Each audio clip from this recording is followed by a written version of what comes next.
Hey, it's Dr. Amanda with Straightsmile Solutions, straightsmilesolutions.com, and this is, yes, compromised. That's my graphic for compromised and camouflage. Ethical implications of camouflage and compromised treatment plans. That's a mouthful. We're going to talk about business ethics today. We're going to talk about ethics in the orthodontics business. And just remember, just because a case wants to start treatment and is handing you a shit ton of money, doesn't mean you have to take that case. So you have to kind of go with your gut. I always think I have to have the can I sleep at night meter. Just because this patient is like, yeah, this is cool, let's do it. I don't care, let's just give it a go. Doesn't mean you should, because for every case, you need to weigh the risks, benefits, and alternatives. And if the risks outweigh the benefits, then you really shouldn't be doing a compromised or camouflage treatment plan. And let's quickly go over the difference between compromised and camouflage treatment plans. And my definition might be a little bit different than others, and some people think they're synonymous. I don't think they are. Compromise. Compromise means that y'all missed the boat. This should have been done at phase one. This should have been done when the kid was still growing at 6, 7, 8. You waited, didn't get tackled by growth. Or there was some type of habit or airway issue or some type of external force, thumb sucking, mouth breathing, that just caused the mouth to go in a weird growth position and patient stopped growing, damage is done. So no matter what we do, this is a compromise plan. It's never going to turn out perfect. You'd need jaw surgery to make it perfect. You don't want jaw surgery. Compromised. That's what that means. Camouflage. Camouflage might turn out perfect. Camouflage might not. Well, yeah, there is usually something that's going on. But for the most part, camouflage means that just something's not quite perfect. Might not be due to a growth problem or a bite problem. Maybe you just have, small teeth on one arch, big teeth in the other arch, a bolt in, and we're going to do our best to tip some teeth forward or tip some teeth back just to kind of hide that defect a little bit or a missing tooth a little bit. But it could also be, a situation where we had a slight, class 2 case and we're going to use, elastics to camouflage the class 2 to try to cant the occlusal plane so that they match up better. Or we're going to use some IPR to camouflage that overjet class 2 a little bit because we can't grow them. It's a compromise case. And by using some IPR, we can camouflage that overjet a little bit. Anyways, that's the difference. So for each situation, you got to think about it. So for the most part, if it's a class 3 case, you need to take that x-ray.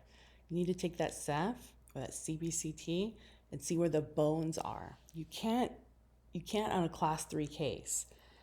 For example, if the lower, depending on where the lower incisors are, you can't just keep retroclining those lower incisors to try to get them to match up with the top teeth. And you can't keep proclining those upper incisors to try to match up with the bottom teeth. There's a point where you're going to do damage if you push them beyond a certain limit. Now, when you're doing it like an Invisalign Clincheck, it's not going to go beep, beep, beep, damage. You can kind of see that if you use the CBCT feature where the damage point is going to be. But it's just an AI. It's just an estimate. It might not be. Just because it doesn't show it's red doesn't mean it's not going to necessarily cause root absorption or, loose teeth or devitalization. So if you're pushing things to the limit, then, I think the risks outweigh the benefits. It might look good, but if they all going to fall out or only last a few years, it's not good, right? So this is where you have to tell the patient, this is just really risky, putting them in this really compromised position, and class 2, maybe I'm gonna have a little less of an issue, creating a worse class 2, in the name of straight teeth. But creating a worse class 2 in the name of straight teeth can really cause a lot of issues with breathing, mouth breathing at night, lisping, and difficulty eating food. Like it's hard to bite into that sandwich, or they start all of a sudden lisping terribly, and their speech is changing and their pronunciation is changing, and they're not able to get a lip seal at night when they sleep, and they're feeling terrible, and their sleep quality is going down, and their health is going down. Well, yeah, no, then creating more of a class 2 is not okay. And you may not know until the damage is done. So that's why you don't want to necessarily make things worse in the name of pretty, What about open bites? Well, yeah, any open bite that starts with an open bite, if you're going to give it straight teeth, is going to turn to a worse open bite. Now, sometimes people are going to say, "Hey, let's try to camouflage it. Let's toss a bunch of wires in, and maybe some vertical elastics or some curved speed elastics, and we'll force it together. We'll try to camouflage a little bit. I don't care if it's a little bit compromised." Well, yeah. Well, in doing so, first of all, you're yanking the periodontum, up or down, which isn't great. You're pushing these fibers, which are elastic, down past their limit, where they're probably going to bounce up, unless you put a really, really hefty bonded retainer in there, upper and lower, and it still might bounce up anyways. Really weird things happen when you do that. They're not stable. They're not stable at all. You can try, but this thing's not going to be stable, especially if there's anything else in there, like a tongue or mouth breathing. Forget it. So messing with open bites like that, not a good deal. Yeah, not a great deal. So just be thinking about all that. I have a lot more compromised videos out there.